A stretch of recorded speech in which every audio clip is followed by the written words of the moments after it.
कहानी की शुरुआत होते ही साफ हो जाता है कि एक खतरनाक ज़ॉम्बी वायरस पूरे शहर में फैल चुका है। सड़कें लाशों से भर चुकी हैं, हर तरफ चीख पुकार है और लोग जान बचाने के लिए पागलों की तरह भाग रहे हैं। हालात इतने बिगड़ चुके हैं कि अब यह पहचानना भी मुश्किल है कि सामने वाला इंसान है या ज़ॉम्बी। लेकिन शहर के अधिकांश लोग इसे अब भी सिर्फ एक आम बीमारी समझकर अनदेखा कर रहे हैं और यही उनकी सबसे बड़ी गलती साबित होने वाली है। इसी तबाह और डरावने शहर में हमारी मुलाकात होती है हिदेओ से, एक ऐसा आदमी जो बाहर से बहुत ही साधारण, शांत और डरा हुआ लगता है। वह जापान की एक छोटी सी मंगा कंपनी में काम करता है। उसे कॉमिक्स बनाना बेहद पसंद है, यह उसका जुनून है, लेकिन उसकी सैलरी बहुत कम है और कमजोर आत्मविश्वास की वजह से कोई उसे गंभीरता से नहीं लेता। उसके सहकर्मी उसे अक्सर नकारात्मक नजरों से देखते हैं और कभी-कभी उसके काम को हल्के में भी ले लेते हैं। बाहर से वह सामान्य और साधारण इंसान दिखता है, लेकिन उसके अंदर एक अलग ही दुनिया है। वह खुद को अंदर से किसी हीरो से कम नहीं समझता। हिदेओ दिन भर अपने काम और कॉमिक्स में डूबा रहता है और असल दुनिया से कट सा जाता है। उसे अभी इस बात का अंदाजा भी नहीं है कि बहुत जल्द वही शहर, वही डर और वही वायरस उसकी पूरी जिंदगी बदलने वाला है। उसे ये भी नहीं पता कि उसके अंदर छुपा हुआ हीरो बहुत जल्द उसे एक ऐसी चुनौती देगा जिसे सामना करके ही वह अपनी असली ताकत को जान पाएगा। इस कहानी में हम देखेंगे कि कैसे एक साधारण डरपोक आदमी अपनी हिम्मत, जुनून और हालात के सामने साहस दिखाकर खुद को हीरो साबित करता है और वही इंसान जो अब तक सबके नजर में कमजोर था, वह आखिरकार अपनी दुनिया और प्रियजनों को बचाने के लिए खड़ा होता है। हिदेओ की सारी हिम्मत, आत्मविश्वास और बहादुरी अब तक सिर्फ उसकी कॉमिक्स और कल्पनाओं तक ही सीमित थी। असल जिंदगी में वह हमेशा चुप रहता है, अपने भीतर छुपे डर और असुरक्षा से जूझता रहता है। वह किसी भी चुनौती का सामना करने से कतराता है और अक्सर खुद को कमजोर समझता है। इसी बीच ऑफिस में उसका डायरेक्टर आता है और पूछता है, हिदेओ, तुम्हारी नई कॉमिक पूरी हुई या नहीं? हिदेओ थोड़ा हिचकिचाता है, तभी टेको जल्दी से बोलती है कि पूरी कहानी तैयार है और अब उसे बस सबमिट करना बाकी है। डायरेक्टर हिदेओ को अपनी केबिन में बुलाता है। हिदेओ अपने काम को पूरा करता है, अपनी मेहनत का अंतिम स्पर्श देता है और फिर घर लौट आता है। घर पर सुजुकी, उसकी गर्लफ्रेंड, आज भी उससे कोई बात नहीं करती। वह चुपचाप टीवी चालू करती है और बिना कुछ कहे सोने चली जाती है।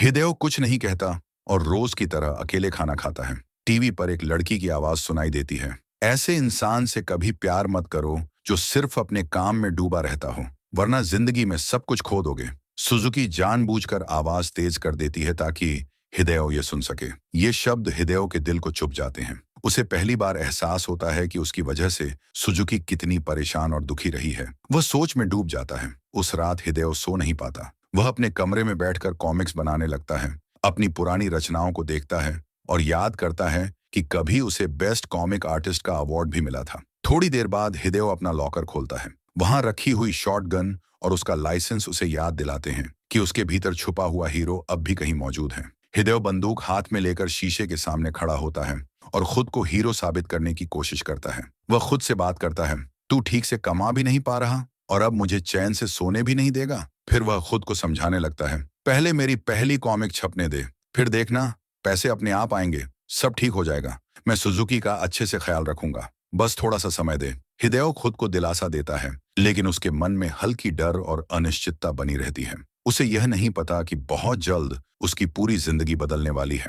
शहर, डर और वायरस उसकी असली परीक्षा लेने के लिए तैयार हैं। वही शहर जो अब तक उसके डर और हिचकिचाहट का गवाह रहा, अब उसे मजबूर करेगा कि वह अपने अंदर छुपे हीरो को जगाए। अगले दिन हिदेओ अपने सपनों और मेहनत की कहानी लेकर पब्लिशर के पास जाता है। उसके मन में उम्मीद की किरण जल रही होती है कि इस बार शायद उसकी मेहनत रंग लाएगी और उसकी पहली कॉमिक छप जाएगी। लेकिन पब्लिशर कहानी पढ़ते ही ठंडे अंदाज में कहता है, इसमें खास क्या है? मुझे तो यह एक आम सी कॉमिक लग रही है। हिदेओ का दिल थोड़ा टूट जाता है। उसी समय वहां एक मशहूर कॉमिक राइटर आता है और पब्लिशर तुरंत हिदेओ को छोड़कर उसके पास चला जाता है। हिदेओ उस राइटर को पहचान लेता है। 15 साल पहले दोनों ने एक ही समारोह में अवार्ड जीता था, लेकिन फर्क बस इतना है कि वह राइटर अब एक बहुत बड़ा नाम बन चुका है, जबकि हिदेओ अब तक अपनी एक भी कॉमिक पब्लिश नहीं करवा पाया। पब्लिशर बिना हिचकिचाए हिदेओ की कहानी रिजेक्ट कर देता है और पूरी तरह मशहूर राइटर की ओर मुड़ जाता है। हिदेओ को खुद पर गहरा निराशा और हार महसूस होती है। वह सीधे घर लौटता है, जहां सुजुकी उससे पूछती है कि क्या उसकी कॉमिक सिलेक्ट हुई। जैसे ही हिदेओ बताता है कि नहीं, सुजुकी का गुस्सा फूट पड़ता है। वह उसकी सारी कॉमिक्स फेंकने लगती है और चिल्लाकर कहती है, मैं सालों से तुम्हें समझा रही हूं कि ये कॉमिक्स छोड़ दो और कोई ठोस नौकरी ढूंढो। कब सफल होोगे? कब हम शादी करेंगे? मैं और इंतजार नहीं कर सकती। सुजुकी हिदेओ को कमरे से बाहर निकाल देती है। रोते हुए वह कहती है, आज ही कॉमिक्स छोड़ दो और कोई नौकरी ढूंढो, तभी मुझसे दोबारा बात करना। अगर नहीं करोगे तो कभी वापस मत आना। हिदेओ दरवाजे के बाहर खड़ा होकर बार बार माफी मांगता है। वह बस इतना कहता है, कमरे में रखा मेरा गन लाइसेंस मुझे दे दो, मैं चला जाऊंगा। सुजुकी समझ जाती है कि हिदेओ ने अपनी दुनिया और सपनों को ही चुना है, इसलिए वह बिना दरवाजा खोले उसे लाइसेंस दे देती है। हिदेओ टूटे हुए दिल और मन के साथ देर तक एक बेंच पर बैठा रहता है। उसके दिमाग में सिर्फ यह चलता है कि अब शायद उसे ऑफिस में ही रहना पड़ेगा और सपनों को फिलहाल के लिए छोड़ना होगा। लेकिन अगली सुबह ऑफिस में काम करते समय अचानक टीवी पर खतरनाक खबर चलती है। शहर में एक नया ज़ॉम्बी वायरस तेजी से फैल रहा है। संक्रमित लोग अजीब तरह से व्यवहार करने लगे हैं और यह बीमारी बेहद खतरनाक रूप ले रही है। सभी सहकर्मी इस खबर को सुनकर घबरा जाते हैं। इसी बीच टेको अचानक कहती है कि उसकी तबीयत ठीक नहीं है और वह दूसरे कमरे में चली जाती है। हिदेओ के अंदर धीरे धीरे डर की लहर दौड़ जाती है। अब सिर्फ उसके सपने और कॉमिक्स ही नहीं, बल्कि उसकी असल जिंदगी और सुरक्षा भी खतरे में है।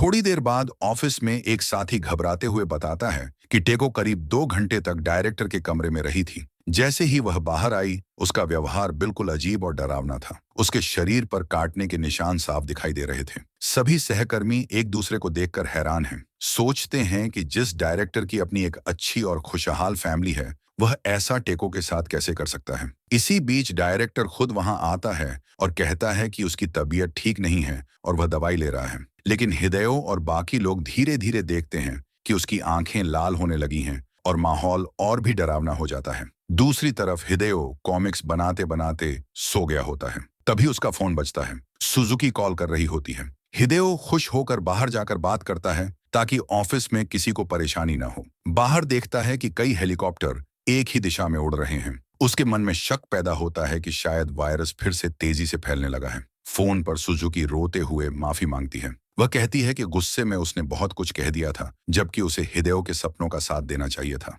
वह हिदेओ से तुरंत घर आने को कहती है। घबराया हुआ हिदेओ बिना देर किए सुजुकी के घर पहुंच जाता है। वह काफी देर तक दरवाजा खटखटाता है, लेकिन कोई जवाब नहीं मिलता। मेल स्लॉट से अंदर झांकने पर उसे सुजुकी बिस्तर पर बिल्कुल सीधी पड़ी हुई दिखती है। डरते हुए हिदेओ उससे दरवाजा खोलने के लिए कहता है। तभी अचानक सुजुकी अजीब तरीके से उठती है, बिस्तर से गिरती है और जमीन पर अजीब सी खड़खड़ाहट और आवाजें निकालने लगती हैं। हिदेओ पूरी तरह डर जाता है। जैसे ही सुजुकी दरवाजे की ओर बढ़ती है और हिदेओ उसका चेहरा देखता है, उसकी रूह कांप उठती है। सुजुकी अब ज़ॉम्बी बन चुकी होती है। वह दरवाजा खोलकर हिदेओ पर हमला करने की कोशिश करती है। हिदेओ उसे रोकने की पूरी कोशिश करता है। इसी बीच उसका फोन गिरकर टूट जाता है। तभी सुजुकी मेल स्लॉट के जरिए हिदेओ को काट लेती है। डर के मारे हिदेओ उसे पीछे धकेल देता है। सुजुकी फिर से हमला करने आती है, लेकिन हिदेओ पूरी ताकत से उसे धक्का देता है। वह गिर जाती है और उसके सिर में गंभीर चोट लग जाती है। ज्यादा खून बहने की वजह से सुजुकी वहीं मृत्यु प्राप्त हो जाती है। हिदेओ सदमे में टूट जाता है। दर्द और उलझन के बीच वह अपनी बंदूक उठाता है और घर से बाहर निकल जाता है। कुछ देर बाद एक पुल पर चलते हुए उसकी नजर एक लड़की पर पड़ती है, जो अपने हाथ में लगी चोट को पकड़कर खड़ी है।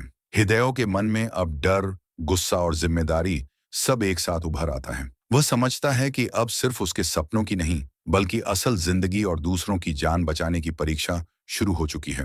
हिदेओ ऊपर देखता है और उसके सामने एक डरावना दृश्य होता है। कई जहाज और हेलीकॉप्टर उजाड़ इलाके की तरफ जा रहे हैं। इस नजरिए ने उसे यकीन दिला दिया कि कुछ बहुत गलत हो चुका है।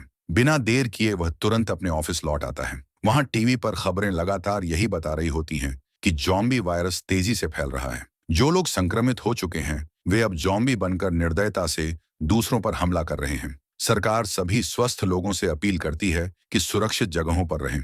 ऑफिस का माहौल अब डरावना और असहज हो चुका है। एक सहकर्मी टीवी देख रहा होता है, लेकिन उसके हाथ पर खून लगा होता है, जो इस खतरे को और भयानक बनाता है। थोड़ी देर में हिदेओ को एक और साथी जमीन पर मृत पड़ा दिखाई देता है।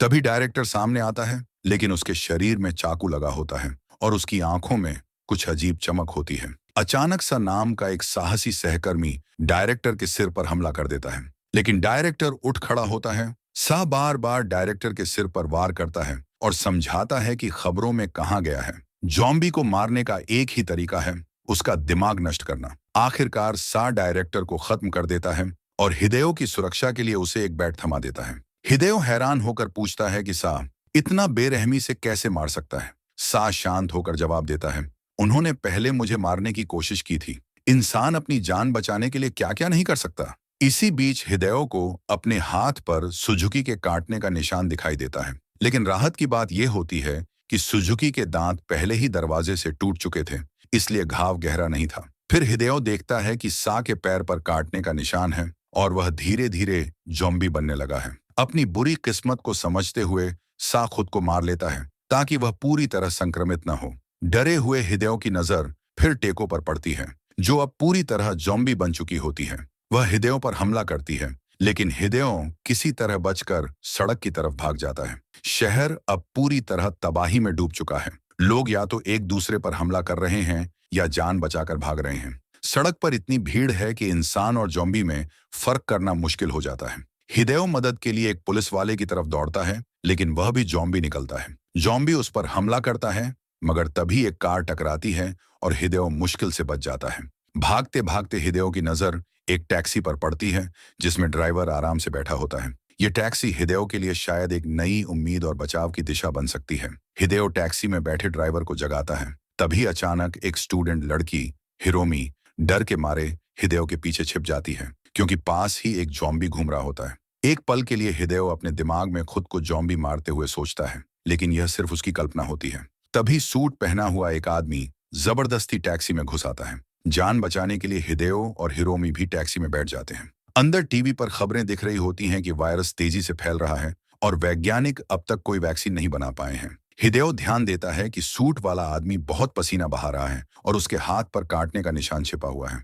हिरोमी यह नहीं देख पाती, क्योंकि वह जलते हुए शहर को देख रही होती है। अचानक उस आदमी की नाक से खून बहने लगता है और वह जॉम्बी बन जाता है। हिरोमी देर से समझ पाती है। जब वह उसे टिश्यू देती है तो जॉम्बी टैक्सी ड्राइवर के हाथ को काट लेता है। टैक्सी में हिदेयो पर भी हमला होता है। ड्राइवर पीछे का दरवाजा खोल देता है और हिदेयो पूरी ताकत से जॉम्बी को बाहर लात मार देता है। थोड़ी दूर जाकर वह जॉम्बी बस के नीचे आकर मर जाता है। कुछ पल के लिए हिदेयो और हिरोमी सुरक्षित होते हैं, लेकिन तभी ड्राइवर भी जॉम्बी बन जाता है और अपना होश खो देता है। वह टैक्सी को उल्टी दिशा में तेजी से चलाता है। दरवाजे टूट जाते हैं और आखिरकार टैक्सी पलट जाती है। हादसे में हिदेयो और हिरोमी दोनों बेहोश हो जाते हैं। जब हिदेयो होश में आता है तो चारों तरफ टूटी हुई गाड़ियां पड़ी होती हैं और कोई इंसान दिखाई नहीं देता। दोनों किसी तरह एक सुरक्षित जगह पहुंचते हैं।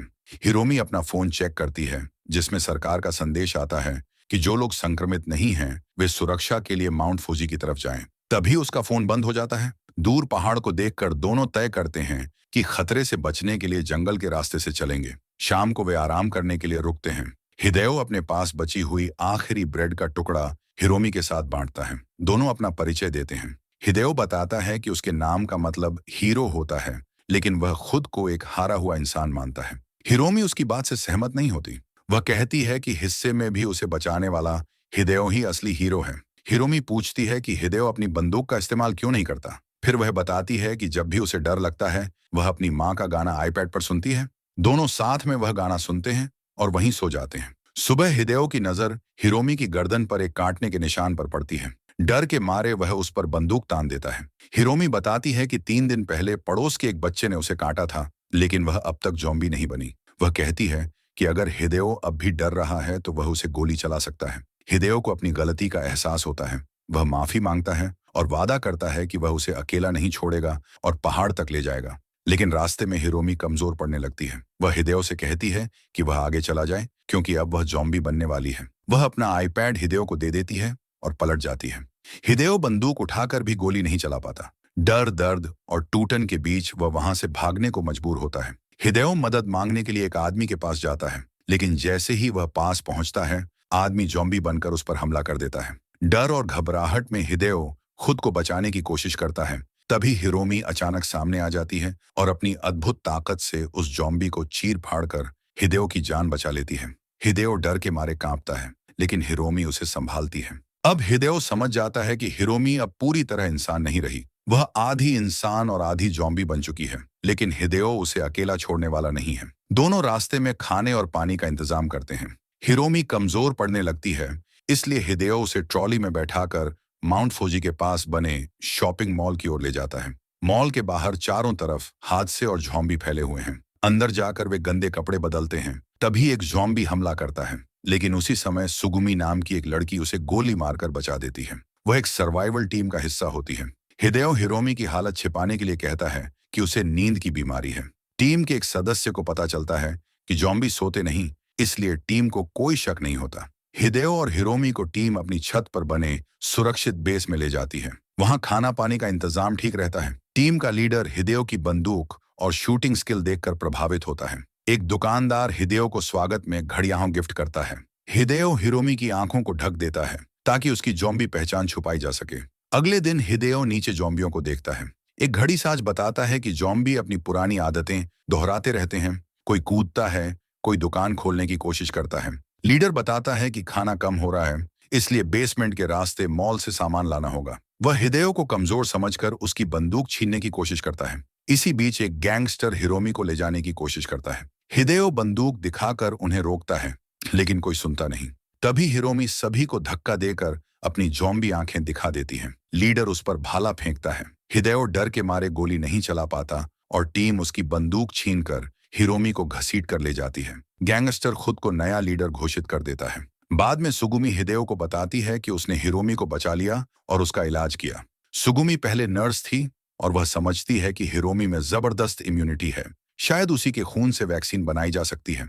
हिदेओ तय करता है कि वह टीम की मदद करेगा और बेसमेंट से खाना लाने में शामिल होगा। वे सुपर शॉप पहुंचते हैं, लेकिन पुराना लीडर बदला लेने के लिए लाउडस्पीकर पर म्यूजिक चला देता है। आवाज सुनकर ज़ॉम्बियों की भीड़ टूट पड़ती है। अफरा तफरी में हिदेओ की बंदूक गिर जाती है। डर के मारे वह एक छोटे कमरे में छिप जाता है। बाहर सुगुमी वॉकी टॉकी से मदद मांगती है। कुछ पल रुकने के बाद हिदेओ हिम्मत जुटाता है, बाहर निकलता है, एक ज़ॉम्बी को मारता है, अपनी बंदूक उठाता है और सुगुमी से कहता है, मैं आ रहा हूँ। सुगुमी हिरोमी को बेसमेंट में ले जाती है, जहाँ पुराना लीडर मिल जाता है। वह हिरोमी को छोड़ने को कहता है, लेकिन खुद ज़ॉम्बी बन जाता है। हिदेओ आता है और उसे मार देता है। चारों तरफ ज़ॉम्बी घिर आते हैं। हिदेओ बताता है कि उसके पास 96 गोलियां बची हैं। हिरोमी कहती है कि उसे अपने असली हीरो पर गर्व है। हिदेओ पूरी हिम्मत से ज़ॉम्बियों को मारता है। तभी एक बेहद ताकतवर कूदने वाला ज़ॉम्बी आता है। आखिरी गोली भी बेकार होती है तो हिदेओ अपनी बंदूक से ही उसका सिर फाड़ देता है। सुगुमी गाड़ी की चाबी उठाती है और तीनों वहां से भाग निकलते हैं। वे अस्पताल की तरफ बढ़ते हैं ताकि हिरोमी के खून से वैक्सीन बनाई जा सके। रास्ते में सुगुमी हिदेओ से उसका नाम पूछती है। हिदेओ गर्व से कहता है, मेरा नाम हिदेओ है और इसका मतलब है शानदार हीरो। और इसी सीन के साथ ये फिल्म खत्म हो जाती है।